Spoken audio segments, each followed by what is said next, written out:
Hello, my crafty friends. Welcome back again. As promised, I'm showing you the cards that I made with the embellishments from the 11th. And as promised, I'm using a Sheetload sketch, and this is the one we just had that just came out, the June 2021, and it uses the 6x6 paper. Well, I don't have a 6x6 in my summer collection, so I went back one to Flower Garden, and I do have a 6x6 for that. And here are my cards. I used mix and match. I think these embellishments are actually from the summer kit, but everything matched pretty well, so I went ahead and did that.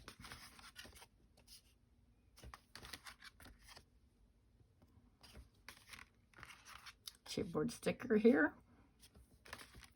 Another chipboard sticker here. A regular sticker here. Enamel dots. More enamel dots. And I'll probably put something here. All right, there you go. Those are my cards from my Butterfly Sentiments. Thank you so much for joining me. If you found value in this, please hit the thumbs up and consider subscribing. We will see you next time. Bye-bye.